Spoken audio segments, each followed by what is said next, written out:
Hello everyone, welcome to Aditya classes. हम लोग अपने नया चैप्टर जो कि एनसीईआरटी में बिल्कुल नया नया ऐड किया गया सिलेबस के अंदर, वो मैनेजमेंट ऑफ नेचुरल रिसोर्सेज। ठीक है, अब ये बायोलॉजी वाले टीचर पढ़ा लें तो भी चलेगा, केमिस्ट्री वाले सर पढ़ा ले तो भी चलेगा, फिजिक्स वाले में भी पढ़ लूँ तब भी चलेगा। पढ़ना तो है यार, साइंस का ही पार्ट है तो पढ़ते हैं चलो। और ये वाला सब कुछ पूरा का पूरा अगर बात करें, एक पीडीएफ है, एनसीईआरटी बुक का ही पीडीएफ है, सिर्फ समझाना है और उससे ज़्यादा इसमें कुछ है नहीं। समझे? करना क्या है, इस पूरे चैप्टर में हम लोग पढ़ेंगे कैसे पॉल्यूशन बढ़ रहा है, कैसे उसको मैनेज करना है, कैसे नेचुरल रिसोर्स को मैनेज करना है। देखो नाम में ही है कि नेचुरल रिसोर्स को मैनेजमेंट कैसे करके देना है। ठीक है, किस तरीके से मैनेज करना है नेचुरल रिसोर्स को, उसके बारे में ही सब कुछ यहाँ पढ़ना है। ठीक है, 1985 के बाद से ही गंगा का पानी बहुत ज़्यादा अशुद्ध होना चालू हो गया था। ठीक है, तो कई सारे मल्टी करोड़ प्रोजेक्ट्स लॉन्च हुए गंगा को साफ़ करने के लिए, लेकिन ऐसा कभी कुछ बहुत ज़्यादा साफ़ हो नहीं पाया। ठीक है, आगे चलते हैं। क्या हुआ देखो, गंगा में कॉलीफॉर्म्स प्रेजेंट हुआ मिले। कौन मिले? कॉलीफॉर्म्स। कॉलीफॉर्म्स क्या होते हैं? ये पैथोजेंस होते हैं, ये वो हार्मफुल पैथोजेंस होते हैं जिनको पीने से ह्यूमन बॉडी ख़राब होता है। ह्यूमन बॉडी मतलब कि हम लोग के लिए सूटेबल नहीं है, एनिमल के लिए सूटेबल नहीं है, और ज़्यादा पैथोजेंस हो जाने के कारण प्लांट्स के लिए भी सफिशिएंटली सूटेबल है नहीं ये चीज़। तो coliforms is a group of bacteria. ये बैक्टीरिया के ज़रा ही होता है जो कि हम सब लोग के लिए खतरनाक है, पानी को कंटामिनेट करता है। ग्राफ देखो कैसे बढ़ा है, ये पर 100 ml के लिए ग्राफ बनाया गया है।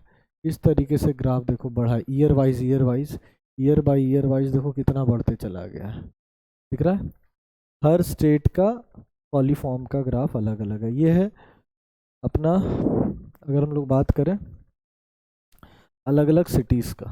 ठीक है, अलग अलग सिटीज़ का ये रहा अपना, क्या है, एक ग्राफ है। ये रहा पटना, पटना का ये रहा देखो, अपस्ट्रीम और डाउनस्ट्रीम। उसके बगल में बक्सर है, इधर वाराणसी, इलाहाबाद, कानपुर, इस तरीके से जहाँ से चालू था। ऋषिकेश में देखो कॉलीफॉर्म्स 600 के आसपास में है, लेकिन ये सबसे ज़्यादा कहाँ,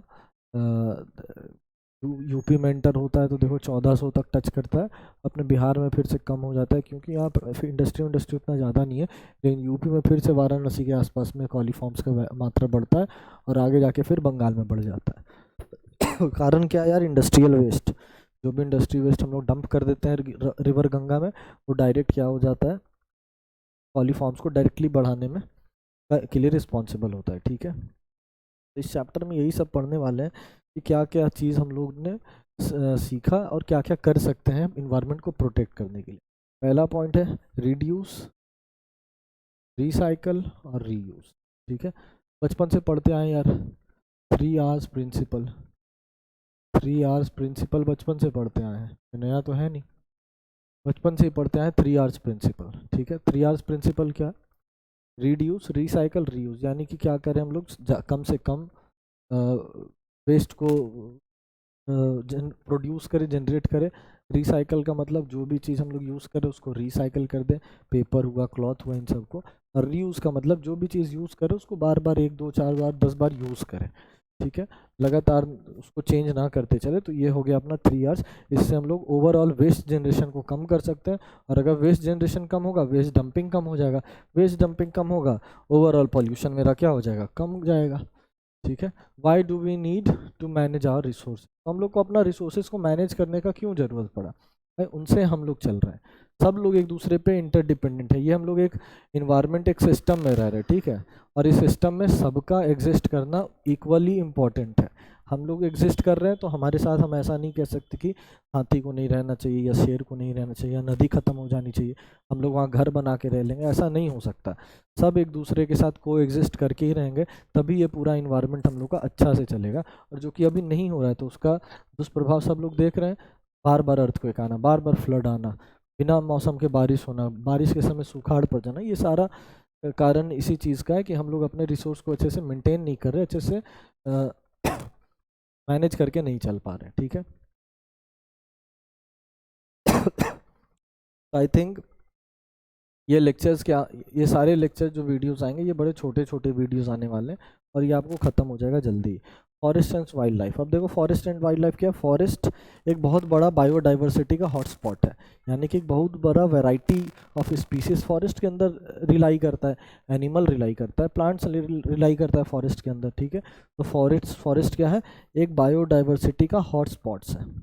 फॉरेस्ट एक बायोडाइवर्सिटी का हॉटस्पॉट्स है जिसमें अलग अलग तरीके के जानवर, अलग अलग तरीके के प्लांट्स, अलग अलग तरीके के ग्रासेस, ठीक है, अलग अलग तरीके के मेडिसिनल प्लांट्स, ये सब रिलाई करते हैं, मतलब इसमें कि एग्जिस्ट करते हैं। तो फॉरेस्ट टोटल इकोलॉजिकल स्टेबिलिटी को बढ़ाने में बहुत मदद करके देता है, ओवरऑल ऑक्सीजन को भी बढ़ा के देने में बहुत मदद करता है टोटल, ठीक है। आगे और स्टेक होल्डर्स। स्टेक होल्डर्स यानी क्या हो गया, जो लोग, जो डिपार्टमेंट इन सब चीज़ों का ध्यान रखते हैं, जो लोग इन सारे डिपार्टमेंट्स का ध्यान रखते हैं उनको कहते हैं स्टेक होल्डर्स, ठीक है। जैसे अपने यहाँ फॉरेस्ट डिपार्टमेंट है, फॉरेस्ट का ध्यान रखने के लिए अपने यहाँ क्या है, फॉरेस्ट डिपार्टमेंट है। अपने यहाँ क्या है, फॉरेस्ट डिपार्टमेंट है। देखो फॉरेस्ट का ध्यान रखने के लिए अपने यहाँ फॉरेस्ट डिपार्टमेंट है, ठीक है। गवर्नमेंट का डिपार्टमेंट होता है, फॉरेस्ट डिपार्टमेंट वाले लोग अंदर रखवाली करते हैं ताकि कोई किसी को हंट ना करे, मतलब कि कोई इंसान किसी को मारे नहीं, जानवर को मारे नहीं अपने प्रॉफिट के चक्कर में। तो फॉरेस्ट डिपार्टमेंट वाले लोग सब रखवाली करते हैं। इंडस्ट्रियलिस्ट जो होते हैं, ठीक है ना, जो कि फॉरेस्ट से पेपर मिल्स के लिए पेड़ काट काट के लेके चले जाते हैं, इन सब से खतरा होता है। तो इन सब से रखवाली करने का काम होता है फॉरेस्ट डिपार्टमेंट का। इसके अंदर पोस्टिंग भी मिलती है, फॉरेस्ट गार्ड्स की पोस्टिंग मिलती है। मेन तो यही होते हैं फॉरेस्ट गार्ड्स, ठीक है। ये घूमते रहते हैं, अब इनको भी जान का खतरा है, जंगली जानवर से भी इनको खतरा होता है। कई बार फॉरेस्ट गार्ड्स जंगली जानवर का शिकार भी हुए हैं, तो लेकिन इनकी ड्यूटी होती है कि पूरे जंगल में चक्कर हमेशा लगाते रहो, तो पोस्टिंग मिलते रहता है कहाँ आपको जाना है। और ये बस इनका ये काम रहता है कि देखते रहो कहीं कोई जानवर को कोई मार तो नहीं रहा है, कहीं से कोई पेड़ काट के तो नहीं ले जा रहा है, ये सब तक सिर्फ कंजर्व करने का काम इनका, ठीक है, कंजर्व करके रखने का काम, ठीक है। ऐसा नहीं है, फॉरेस्ट डिपार्टमेंट इंडिया में जब आज़ाद हुआ तब बना, जब ब्रिटिश रूल था यहाँ पे उस समय से फॉरेस्ट डिपार्टमेंट बना हुआ है। जैसे कि यूपीएससी एक सुने होंगे सब लोग बोर्ड, यूपीएससी, ये 1936 में शायद बना है, इस्टेब्लिश हुआ। तो इंडिया के फ्रीडम के पहले से, ब्रिटिश ज़माने से ये बोर्ड चलता आ रहा है, अभी भी उसको कंटिन्यू किया गया। वैसे ही फॉरेस्ट डिपार्टमेंट इंडिया के पहले से है और अभी भी इसको कंटिन्यू करके रखा गया है, ठीक है। और ये सारा क्यों हम ज़्यादा इसमें नहीं पढ़ा रहे, क्योंकि सब कुछ सिर्फ पढ़ पढ़ के समझने वाला चीज़ है, ठीक है। सब कुछ सिर्फ रीड वाला चीज़ है, थ्योरी वाला पार्ट है। क्लियर है? तो आई होप यहाँ तक सबको अच्छा लगा होगा ये क्लास। अच्छा क्या लगा यार, छोटा छोटा टॉपिक है, बस बुक्स को रीड कर देना, ये स्टोरी, ये चैप्टर ऐसे ही ख़त्म होगा मज़े मज़े में, सिर्फ रीड करके चले जाना। एक बार दिमाग में आ जाएगा, एक बार सुन लोगे, समझ लोगे, पढ़ लोगे भी एक बार, तो दिमाग में हमेशा के लिए रह जाएगा, सवाल इससे बनेगा, इसलिए इसको भी पढ़ के जाना ज़रूर। तब तक के लिए अब सबका ख्याल रखो। Thank you very much. जय हिंद।